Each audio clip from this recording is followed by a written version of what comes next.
નમસ્કાર, હું રચના હિરપરા, કોર્પોરેટર આમ આદમી પાર્ટી સુરત મહાનગરપાલિકા. વડોદ વિસ્તારની અંદર સુરત મહાનગરપાલિકાનો જે વડોદ વિસ્તાર છે એ વિસ્તારની અંદર આજે આયુષ્માન આરોગ્ય મંદિર આવેલું છે. આ આરોગ્ય મંદિરની જે વાસ્તવિકતા છે હું તમને બતાવું છું. આ તમે જુઓ કે ઠેર ઠેર વરસાદી પાણી પડ્યું છે આ આરોગ્ય મંદિરના બહાર.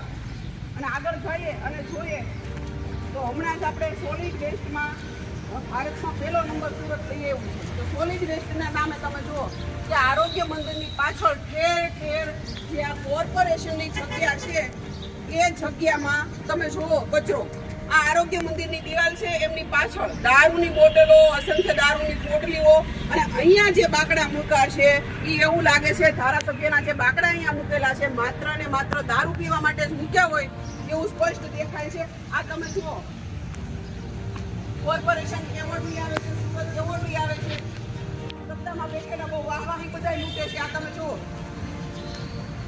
અહીંયા આરોગ્ય સેન્ટર છે, આરોગ્ય મંદિર છે તો બાજુમાં, અને અહીંયા કચરો તમે જુઓ કેટલો દારૂ પીવાય છે. એનો મતલબ એવો કે અહીંયા દારૂ પીને બીમાર પડે એમને આરોગ્ય મંદિરમાં સારવાર લેવા માટે જવાનું.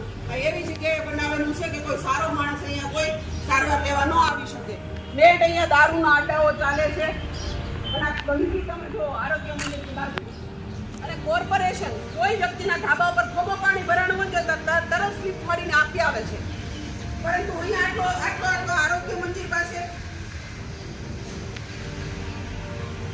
આટલી ગંદકી છે તો કોઈને કેમ કઈ ખબર નથી પડતી. ખાસ કરીને સોલિડ વેસ્ટમાં પહેલો નંબર લઈ આવ્યા તો આ સોલિડ વેસ્ટ ક્યાં જુઓ પરિસ્થિતિ તમે જુઓ કેવી પરિસ્થિતિ છે.